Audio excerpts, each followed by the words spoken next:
로마서 1장 1절에서 7절은 사도 바울이 로마에 있는 성도들에게 보내는 편지의 서문입니다. 이 서문은 샌드위치 구조를 가지고 있는데요.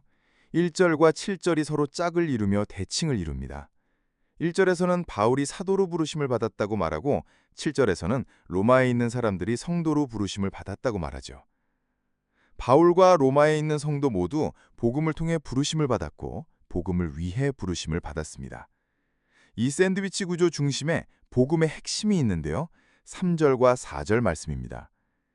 그의 아들에 관하여 말하면 육신으로는 다윗의 혈통에서 나셨고 성결의 영으로는 죽은 자들 가운데서 부활하사 능력으로 하나님의 아들로 선포되셨으니 곧 우리 주 예수 그리스도시니라. 복음은 우리 주 예수 그리스도에 관한 소식인데요. 2절에서 이 소식은 선지자들을 통하여 성경에 미리 약속하신 소식이죠.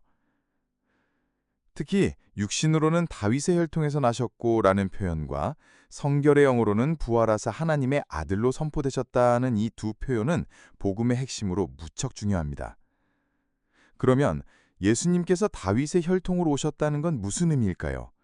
또 예수님께서 부활하사 하나님의 아들로 선포되셨다는 건 무슨 의미일까요? 이 말씀을 해석하고 묵상하는 원리는 성경을 성경으로 해석하는 것입니다. 이는 성경에서 반복되는 이야기, 이미지 그리고 상징을 서로 연결해서 해석하는 것입니다. 이렇게 반복되는 패턴을 우리는 모형이라 부르죠. 성경을 연결하는 단서로서 본문에서 중요한 단어는 바로 혈통입니다. 헬라어 원문을 보면 씨라는 뜻이죠. 씨라는 단어는 성경에서 반복해서 나타나는 단어인데요. 다른 성경 내용을 서로 연결시키는 단어입니다. 이 단어는 먼저 우리를 창세기 3장 15절로 인도합니다. 하나님께서 뱀을 저주하는 내용이죠. 내가 너로 여자와 원수가 되게 하고 너의 후손도 여자의 후손과 원수가 되게 하리니 여자의 후손은 내 머리를 상하게 할 것이요 너는 그의 발꿈치를 상하게 하리니라. 여기 후손이라는 말도 씨라는 말입니다. 여자의 씨라는 말과 다윗의 씨라는 말은 서로 연결점이 됩니다. 하나님은 씨라는 말을 통해 이 두 이야기를 연결해 묵상하도록 의도적으로 요구하시죠. 창세기 3장 15절 말씀은 하나님의 첫 약속의 말씀입니다. 여자의 후손이 뱀의 머리를 상하게 할 것이라는 하나님의 약속이죠. 이 약속은 성경에서 어떻게 형성되어 점점 이루어지는지 우리는 성경 속에서 보게 됩니다. 다윗과 골리앗 이야기가 그렇죠. 골리앗은 블레셋의 용사인데 무시무시한 거인이고 머리에는 노투구, 다리에는 놋각관, 몸에는 비늘하봇을 입고 있습니다. 이 모습은 욥기 41장에 나오는 리워야단과 비슷하죠. 골리앗을 비늘로 덮인 무시무시한 바다의 괴물의 이미지로 묘사합니다. 정말 그런지 한번 볼까요? 욥기 41장 7절입니다. 내가 능히 많은 창으로 그 가죽을 찌르거나 작사를 그 머리에 꽂을 수 있겠느냐. 또 욥기 41장 15절입니다. 그의 질비한 비늘은 그의 자랑이로다. 튼튼하게 봉인하듯이 닫혀 있구나. 욥기 41장의 리오야단과 사무엘상 17장의 골리앗 이미지가 동일하다는 걸 묵상할 수 있죠.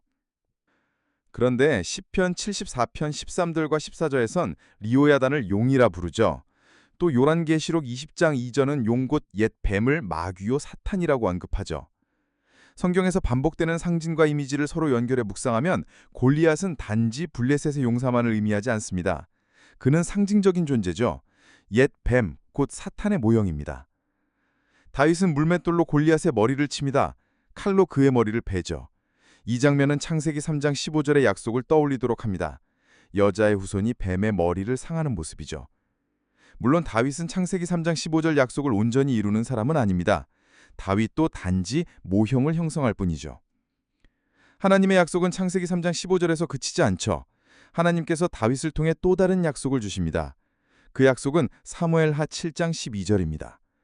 내가 내 몸에서 날 내 씨를 내 뒤에 세우고 그의 나라 왕위를 견고하게 하리라. 다윗의 씨, 다윗의 혈통을 왕으로 세우고 견고한 영원한 나라를 세우시겠다고 약속하시죠. 계속해서 사무엘하 7장 14절을 보겠습니다. 나는 그의 아버지가 되고 그는 내 아들이 되리라. 다윗의 씨, 다윗의 혈통을 하나님의 아들 관계로 삼겠다는 약속합니다. 물론 다윗의 후손 가운데 이 약속에 적합한 왕은 없죠. 오실 왕인 하나님의 아들은 뱀의 머리를 상하게 합니다. 유대 왕들 중에는 사탄의 권세, 죄와 사망의 권세를 이긴 왕이 없죠. 모두 죄악에 빠져 사탄의 권세에 치고 맙니다. 예수님은 사탄의 모든 시험을 이기십니다. 죄악의 권세를 이기셨죠. 결정적으로 사탄의 가장 큰 권세인 죽음도 성령의 능력으로 이기셨습니다. 이는 죽은 자들 가운데서 부활하시는 능력입니다. 다윗 언약을 온전히 성취하신 하나님의 아들로서 그 능력을 증명하셨습니다. 예수 그리스도는 다윗의 씨로 오신 분입니다. 그리고 사탄의 머리를 밟아 상하게 하신 분입니다. 죽음을 이기시고 부활하신 하나님의 아들이시죠. 바울은 지금 그 사실을 선포하고 있습니다. 복음은 예수 그리스도에 관한 소식입니다. 성경이 미리 약속한 바로 그 왕이십니다. 다윗의 혈통에서 오신 왕, 죽은 자들 가운데 부활하심으로 하나님의 아들로 선포되신 왕입니다. 뱀의 머리를 상하게 하신 왕입니다. 복음의 핵심은 이것입니다. 예수 그리스도께서 사탄의 관세를 깨뜨리고 부활하셨다. 그분이 우리의 왕이시다. 여러분, 혹시 오래된 글을 읽다가 마치 거대한 퍼즐 같다는 생각 해보신 적 있나요? 곳곳에 숨겨진 구조나 암호 같은 단서들이 가득한 그런 거 말이에요. 자, 오늘 우리는 바로 그런 탐정이 되어서요. 성경에서 아주 중요한 편지 속에 숨겨진 미스테리를 한번 파헤쳐 보려고 합니다. 우리의 첫 번째 단서는요, 글의 구조 자체에 숨어 있습니다. 사도 바울이 편지의 서문을 샌드위치 구조라는 걸로 짰거든요. 이건 뭐냐면 작가가 여러분 다른 데 보지 말고 바로 이 가운데를 주목해 주세요라고 말하는 것과 같은 아주 강력한 신호입니다. 그리고 이 샌드위치의 가장 중심, 그러니까 바울이 제일 강조하고 싶었던 그 부분에 하나의 수수께끼가 놓여 있습니다. 이게 처음 보면 그냥 평범한 설명 같은데 자세히 들여다보면 성경 전체를 꿰뚫는 아주 거대한 미스테리가 담겨 있죠. 바로 이 구절이 우리 수수께끼의 핵심입니다. 여기서 딱 두 가지 표현에 집중해야 하는데요. 첫째는 다윗의 혈통에서 나셨다는 것, 그리고 둘째는 하나님의 아들로 선포되셨다는 겁니다. 이 두 조각이 과연 어떻게 하나로 맞춰질 수 있을까요? 왕의 후손이면서 동시에 하나님의 아들이다? 이게 언뜻 들으면 전혀 다른 차원의 이야기 같잖아요. 그죠? 바로 이게 사도 바울이 우리에게 던진 미스터리인 겁니다. 자, 이제부터 본격적으로 수사를 시작해 볼 텐데요. 정말 놀랍게도 첫 번째 결정적인 단서는 아주 작은 딱 하나의 단어 안에 숨어 있습니다. 네, 바로 씨앗이라는 단어입니다. 헬라어 원문에는 스페르마라고 되어 있는데요. 이게 성경 전체에 흩어뿌려진 아주 중요한 키워드예요. 마치 탐정 이야기 속 빵 부스러기처럼 우리를 이 사건의 가장 처음, 이야기의 기원으로 이끌어가는 거죠. 그럼 이 씨앗이라는 빵 부스러기를 한번 따라가 볼까요? 그 흔적은 놀랍게도 우리를 성경의 거의 첫 페이지, 모든 이야기의 시작점이라고 할 수 있는 창세기의 한 약속으로 데려갑니다. 여기서 우리는 인류 최초의 약속과 마주하게 됩니다. 여자의 씨와 뱀 사이에 아주 거대한 싸움이 있을 거라는 예고죠. 그런데 중요한 건 이 싸움의 끝은 이미 정해져 있다는 겁니다.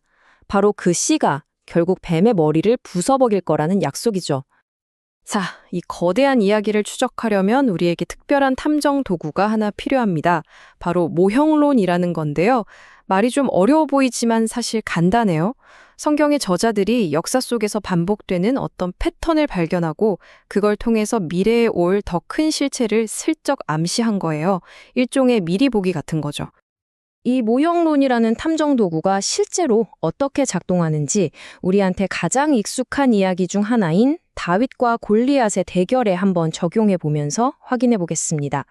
여기서 진짜 흥미로운 점은요, 본문에 숨겨진 묘사입니다. 지금 화면을 보시면 골리앗이 입고 있던 비늘 갑옷이 욥기에 나오는 바다 괴물 리와야단의 비늘과 놀라울 정도로 비슷하게 묘사되고 있어요. 이건 그냥 우연이 아니라 저자가 의도적으로 만들어 놓은 시각적인 연결고리인 셈이죠. 자, 이제 흩어진 점들을 한번 연결해 볼까요? 골리앗은 리와야단을 닮았고 성경의 다른 곳을 보면 리와야단은 용으로, 그리고 그 용은 창세기에 나왔던 바로 그 옛 뱀으로 연결됩니다. 그러니까 골리앗은 그냥 덩치 큰 거인이 아니라 뱀의 패턴을 보여주는 살아있는 모형이었던 겁니다. 그렇다면 다윗은 어떻게 될까요? 골리앗, 즉 뱀의 모형의 머리를 부숴버린 다윗은 자기도 모르는 사이에 창세기에서 약속되었던 바로 그 여자의 씨의 모형으로 행동하고 있었던 거예요. 여기서 패턴이 딱 완성되는 거죠. 그런데 말이죠. 정말 다윗이 이 이야기의 최종 주인공일까요? 여기서 사건은 더 흥미진진해집니다. 다윗은 물론 영웅이지만 그는 궁극적인 성취가 아니라 하나의 중요한 패턴일 뿐이거든요. 다윗이 최종 성취자가 아니라면 그럼 진짜는 누구일까요? 이야기는 여기서 한 단계 더 깊어집니다. 하나님께서 다윗에게 직접 새로운 약속을 하나 주시는데 이게 우리 수사의 결정적인 전환점이 됩니다.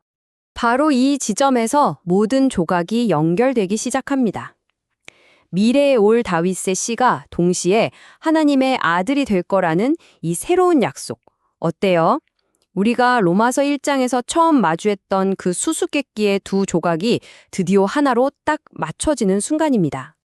자, 이제 모든 단서가 다 모였습니다.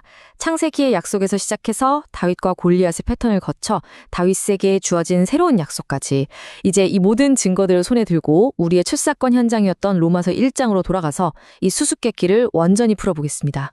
화면에 두 기둥을 한번 보세요. 다윗의 후손이라는 말은 창세기에서부터 시작해서 다윗을 통해 그 패턴이 나타난 뱀의 머리를 부수는 바로 그 씨에 대한 약속과 연결되는 거고요.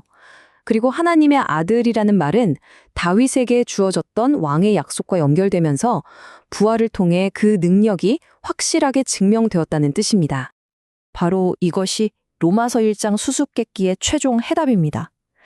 바울은 그냥 예수님의 여러 칭호를 나열한 게 아니었던 거죠. 그는 예수님이 창세기부터 시작해서 성경 전체를 꿰뚫고 있는 이 거대한 구원의 이야기, 그 모든 패턴의 최종적인 성취이자 이야기의 정점이라는 사실을 선포하고 있었던 겁니다. 오늘 우리가 사용했던 이 탐정의 렌즈로 성경을 다시 본다고 상상해 보세요. 수많은 개별적인 이야기들의 모음집이 아니라 하나의 거대하고 통일된 이야기로 반복되는 패턴으로 가득 찬 이야기로 읽힌다면 과연 우리 눈에 무엇이 새롭게 보일까요? 안녕하세요. 오늘 저희가 함께 깊이 파고들 주제는요. 사도 바울이 로마 교회에 보낸 편지, 그중에서도 로마서의 정말 첫 부분, 1장 1절에서 7절입니다. 네, 안녕하세요. 이 구절들에 대한 한 흥미로운 해설을 좀 중심으로 이야기를 나눠볼까 하는데요.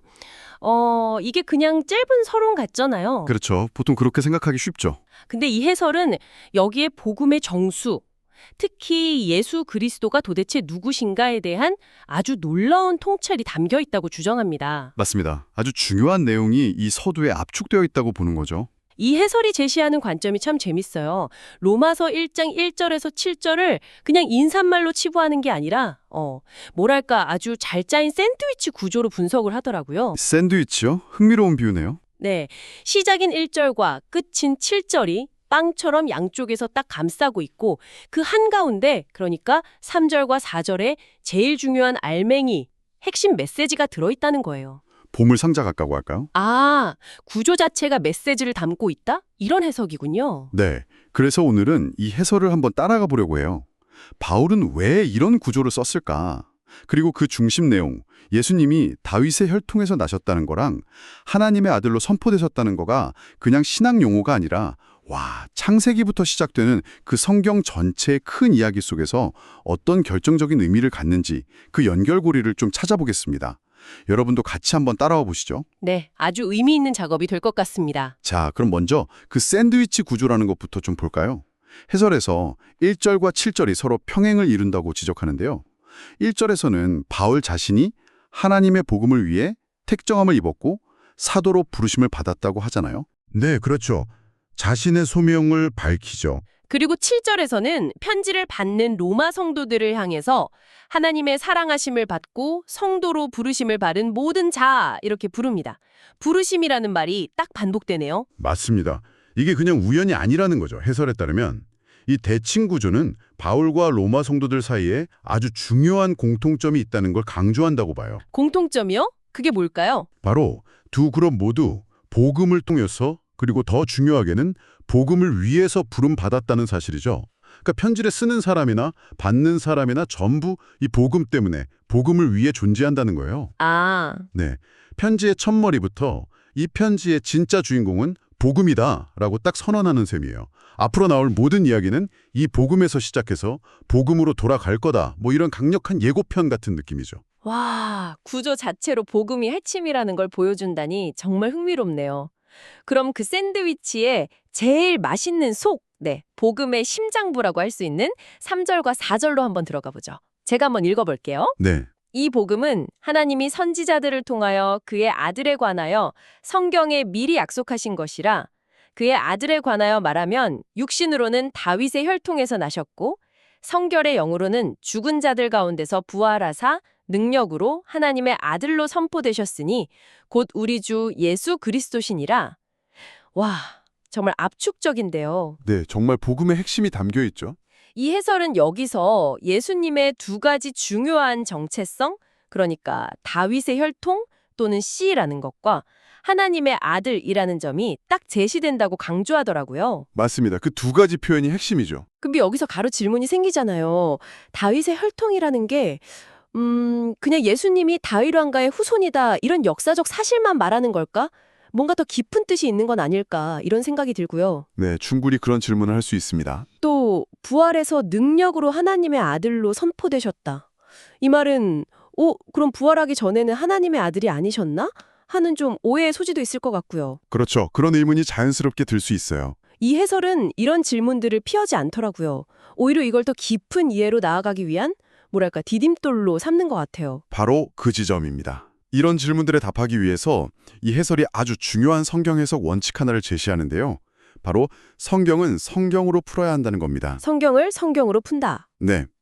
어떤 구절 하나만 똑 떼서 보는 게 아니고요. 성경 전체를 하나의 큰 이야기로 보고 그 안에서 반복되는 어떤 주제나 이미지, 상징 같은 것들, 이걸 이제 모형, 패턴, 타입이라고 부르는데 이런 모형들을 찾아서 연결하면서 이해하려는 시도죠. 나무 한 그루만 보는 게 아니라 숲 전체의 지도를 그리려고 하는 것과 비슷하다고 할 수 있겠네요. 모형이라는 개념이 중요하군요. 이게 좀 생소하게 들리실 수도 있을 것 같은데 조금만 더 설명해 주실 수 있을까요? 아, 네. 모형 혹은 예표, 타입이라고도 하는데요. 이건 신학, 특히 성경 해석에서 자주 쓰는 개념이에요.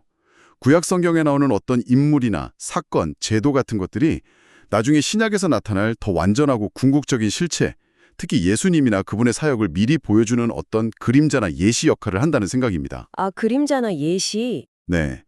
예를 들면 구약의 6월절 어린 양이 신약에서 예수님의 희생을 미리 보여주는 모형이다. 이렇게 해석하는 거죠.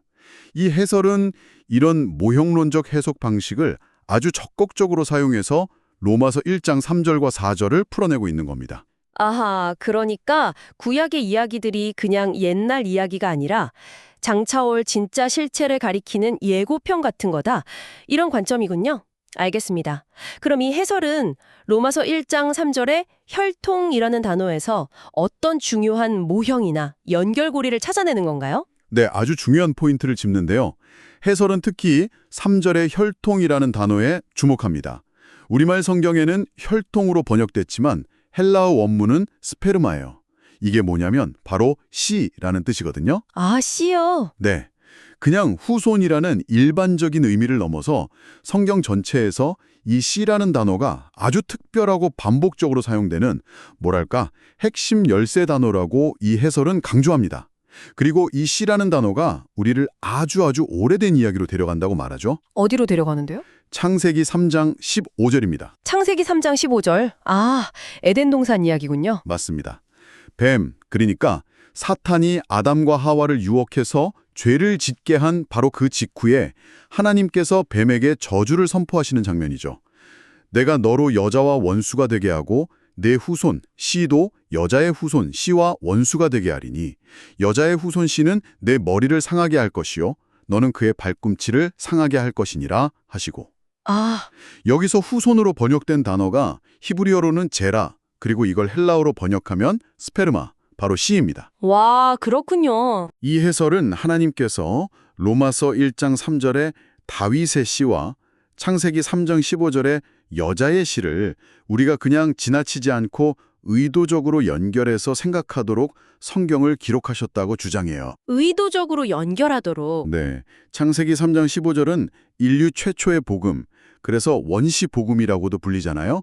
장차 뱀, 즉 사탄의 머리를 아주 결정적으로 깨뜨릴 한 여자의 씨가 올 거라는 첫 번째 약속입니다. 그런데 이 약속이 처음엔 굉장히 좀 모호하죠. 그 씨가 누군지, 어떻게 뱀의 머리를 상하게 할 건지. 그렇죠. 구체적이진 않죠. 해설은 성경 전체가 바로 이 약속된 씨가 누구이고 또 어떻게 그 약속을 성취하는지를 점진적으로 밝혀나가는 이야기라고 봅니다. 그리고 로마서 1장의 다윗의 씨가 그 거대한 이야기에 아주 중요한 분기점이라는 거죠. 와, 창세기 3장에 그 첫 약속까지 거슬러 올라가는군요. 다윗의 씨라는 말이 단순히 다윗 왕가의 혈통이다. 이걸 넘어서 인류 구원의 시작점과 연결되는 정말 큰 서사의 일부라는 거네요. 그럼 이 씨의 약속이 구체적으로 어떻게 전개되는지 보여주는 다른 예시도 해설에서 제시하나요? 네, 아주 흥미로운 예를 듭니다. 바로 다윗과 골리앗 이야기예요. 아, 다윗과 골리앗. 네. 이건 뭐 누구나 아는 이야기죠. 그렇죠. 너무 익숙한 이야기인데 해설은 이 이야기를 그냥 소년 영웅담으로만 볼 게 아니라 창세기 3장 15절의 그 약속이 어떻게 성취될지를 미리 보여주는 중요한 모형으로 읽어야 한다고 제안합니다. 특히 골리앗의 외모 묘사에 주목하라고 해요. 골리앗의 외모요. 키 크고 무서운 장수. 뭐 그런 거 아닌가요? 물론 그렇죠. 그런데 사무엘상 17장을 자세히 보면 골리앗은 그냥 키만 큰 게 아니에요. 머리에는 노투구를 썼고 몸에는 물고기 비늘처럼 엮어서 만든 갑옷, 즉 비늘 갑옷을 입었다고 기록되어 있거든요. 비늘 갑옷. 그러고 보니 그런 묘사가 있었던 것 같네요. 그게 왜 중요하죠? 해설은 이 비늘 갑옷을 입은 거인의 모습이 욥기 41장에 묘사된 아주 무시무시한 바다 괴물, 리오야단, 레비아센의 이미지와 놀랍도록 비슷하다고 지적합니다. 리오야단이요? 욥기에 나오는 그? 네. 욥기 41장 15절을 보면 리오야단의 등을 묘사하면서 그의 등에는 줄지어 선 방패들, 비늘들이 있으니 단단히 봉해진 듯 서로 붙어 있구나, 뭐 이런 식으로 말하거든요. 강력한 비늘로 뒤덮인 인간이 도저히 상대할 수 없는 그런 위협적인 존재의 이미지가 골리앗과 겹쳐 보인다는 거죠. 골리앗의 갑옷 묘사가 그냥 지나가는 세부 묘사가 아닐 수 있다는 겁니다. 와, 비늘 갑옷과 리오야단. 그리고 여기서 연결은 더 나아갑니다. 해설은 성경의 다른 구절들을 통해 이 이미지를 계속 추적해요. 예를 들어 시편 74편 13서 14절을 보면 하나님께서 과거 출애굽 때 홍해를 가르신 일을 회상하면서 이렇게 노래하거든요. 주께서 주의 능력으로 바다를 나누시고 물 가운데 용들의 머리를 깨트리셨으며 리오야단의 머리를 부수시고 그것을 사막에 사는 백성에게 음식으로 주셨나이다. 여기서 리오야단은 바다의 용과 거의 동일시되고 있어요. 용. 그리고 신약으로 넘어가면 요한계시록 20장 2절에서 그 정체가 명확하게 밝혀지죠. 용을 잡으니 곧 옛뱀이요 마귀요 사탄이라. 잠시만요. 그럼 지금 골리앗의 그 비늘 갑옷이 욥기의 리워야단과 연결되고 시편에서는 리워야단이 용으로 나오고 계시록에서는 그 용이 옛 뱀, 즉 사탄이다. 이렇게 연결된다는 말씀이세요. 와, 이건 정말 대담한 해석인데요. 그렇죠. 상당히 대담한 해석입니다. 해설도 물론 이게 뭐 문자적으로 골리앗 이퀄 사탄이다 이런 건 아니라고 설명해요. 그보다는 성경 전체를 통해 반복되는 어떤 상징적인 이미지들의 연결이라고 보는 거죠. 아, 상징적인 연결. 네. 즉 골리앗은 단순한 블레셋의 거인 용사가 아니라 성경 전체를 꿰뚫는 더 큰 악의 실체, 하나님을 대적하는 세력, 그러니까 옛 뱀, 사탄을 상징하는 일종의 모형으로 등장한다는 해석입니다. 그러니까 다윗이 맞서 싸운 상대는 그냥 인간을 넘어서 창세기 3장부터 예고된 바로 그 원수였다는 거죠. 와, 세상에. 그렇게 본다면 다윗이 물맷돌뱅이 하나로 정확하게 골리앗의 이마, 즉 머리 부분을 딱 맞춰서 쓰러뜨리고 나중에는 골리앗 자신의 칼을 빼앗아서 그의 목, 결국 머리를 베는 그 장면은 그야말로 창세기 3장 15절 여자의 후손은 내 머리를 상하게 할 것이오 라는 그 최초의 복음 약속이 어떻게 성취될 것인지를 정말 극적으로 보여주는 생생한 그림, 즉 모형이 되는 거군요. 이야, 이렇게 연결해서 보니까 다윗과 골리앗 이야기가 완전히 다르게 느껴지네요. 정말 흥미롭습니다. 바로 그 점을 해설은 강조하고 있는 겁니다. 다윗과 골리앗 이야기는 그냥 옛날 영웅담이 아니라 인류의 운명을 건 어떤 영적 전투의 축소판이고 장차 오실 진정한 씨가 어떻게 사탄의 세력을 꺾을 것인지에 대한 중요한 예고편이라는 거죠. 네. 하지만 여기서 또 중요한 점이 있어요. 해설은 다윈 역시 이 약속의 최종 성취자는 아니라고 아주 분명하게 선을 긋습니다. 아, 그렇죠. 다윗도 네. 다윗은 위대한 승리를 거두었지만 그 역시 죄도 짓고 한계가 많은 인간이었잖아요. 그는 어디까지나 모형일 뿐이라는 겁니다. 궁극적인 여자의 씨, 뱀의 머리를 완전히 박살내 그분을 가리키는 뭐랄까 손가락 역할이라는 거죠. 다윗도 완성자가 아니라 모형이다. 알겠습니다. 그럼 하나님께서는 이 모형인 다윗을 통해서 또 다른 약속을 주시면서 이 시의 이야기를 더 발전시켜 나가시는 건가요? 정확합니다. 다윗이 왕이 된 후에 하나님께서 나단 선지자를 통해서 그에게 아주 중요한 약속을 주시죠. 우리가 흔히 다윗 언약이라고 부르는 바로 그 약속입니다. 사무엘하 7장에 그 내용이 자세히 나오는데요. 특히 12절과 14절이 로마서 1장과 관련해서 아주 핵심적이에요. 제가 한번 찾아 읽어볼까요? 사무엘하 7장 12절. 네 수완이 차서 네 조상들과 함께 누울 때에 내가 네 몸에서 날 네 씨를 네 뒤에 세워 그의 나라를 견고하게 하리라. 여기서도 씨, 제라라는 단어가 명확하게 나오네요. 그렇죠. 아주 중요하게 다시 등장하죠. 그리고 14절 전반부, 나는 그에게 아버지가 되고 그는 내게 아들이 되리니. 네, 바로 그 구절들입니다. 이 다윗 언약은 크게 두 가지를 약속하고 있어요. 첫째, 다윗의 혈통, 즉 다윗의 씨를 통해서 영원히 지속될 왕국이 세워질 것이다. 둘째, 그 왕국의 왕, 즉 다윗의 그 특별한 씨는 하나님과 아주 특별한 관계를 맺을 것이며 하나님께서 그의 아버지가 되고 그는 하나님의 아들이 될 것이다. 자, 여기서 뭐가 딱 보이시나요? 아, 로마서 1장 3절과 4절의 핵심 단어들이 여기서 딱 등장하는군요. 다윗의 씨, 혈통, 그리고 하나님의 아들. 와, 구역의 이 중요한 언약 속에서 이 두 개념이 이미 이렇게 딱 연결되어 있었던 거네요. 그렇습니다. 해설은 바로 이 지점을 정확하게 포착하는 거죠. 로마서 1장에서 바울이 예수님을 묘사할 때 사용한 다윗의 씨와 하나님의 아들이라는 이 표현들이 그냥 바울이 만들어낸 말이 아니라 이미 구약성경, 특히 이 다윗 언약 안에 아주 깊이 뿌리내리고 있는 약속의 언어였다는 겁니다. 아하. 네, 하나님께서 오래전에 다윗에게 약속하셨던 바로 그 씨, 바로 그 아들에 대한 약속이 이제 마침내 예수 그리스도 안에서 성취되었다고 바울이 선포하고 있다는 것이죠. 와, 이제 정말 흩어져 있던 퍼즐 조각들이 하나로 딱 맞춰지는 느낌입니다. 그럼 한번 정리해보면 이 해설의 주장은 이런 거네요. 창세기 3장에서 뱀의 머리를 상하게 할 여자의 씨에 대한 첫 약속이 있었고, 네, 시작은 거기였죠. 그리고 다윗과 골리앗 이야기는 그 약속이 어떻게 이루어질지에 대한 하나의 모형, 그림을 보여주었고, 그렇죠. 생생한 예고편이었죠. 그리고 사무엘하 7장의 다윗 언약은 그 약속된 씨가 바로 다윗의 씨이자 하나님의 아들일 것임을 더 구체적으로 밝혔다는 것. 그리고 이 모든 예고와 모형과 약속들이 궁극적으로 가리키는 단 한 분이 바로 예수 그리스도시다라는 거군요. 네, 정확하게 이해하셨습니다. 그게 바로 이 해설이 로마서 1장 1절부터 7절, 특히 그 핵심인 3절과 4절을 통해 우리에게 보여주려는 큰 그림이에요. 장차 오실 그 왕, 즉 다윗의 씨이면서 동시에 하나님의 아들인 그분은 창세기 3장의 약속대로 반드시 뱀의 머리를 상하게 하는 분이어야 한다는 거죠. 네, 뱀의 머리를 상하게 하는 분. 그런데 한번 생각해 보세요. 뱀, 즉 사탄이 에덴 동산에서 인간에게 가져온 가장 치명적이고 결정적인 결과가 뭐였습니까? 바로 죄, 그리고 그 죄의 결과인 죽음이었죠. 그렇죠. 죽음의 권세. 따라서 뱀의 머리를 상하게 한다는 것은 단순히 뱀의 물리적인 머리를 발로 밟는다는 그런 의미를 훨씬 넘어서는 겁니다. 그것은 사탄이 인류에게 휘두르는 가장 강력한 무기, 즉 죄와 죽음의 권세를 깨트리고 완전히 무력화시키는 것을 의미하는 거죠. 사탄의 궁극적인 힘의 근원을 공격하는 거예요. 그렇다면 그 죽음의 권세를 깨뜨렸다는 가장 확실하고 명백한 증거는 무엇일까요? 바로 그것이 로마서 1장 4절에서 바울이 정말 힘주어서 선포하는 부활입니다. 성결의 영으로는 죽은 자들 가운데서 부활하사 능력으로 하나님의 아들로 선포되셨으니.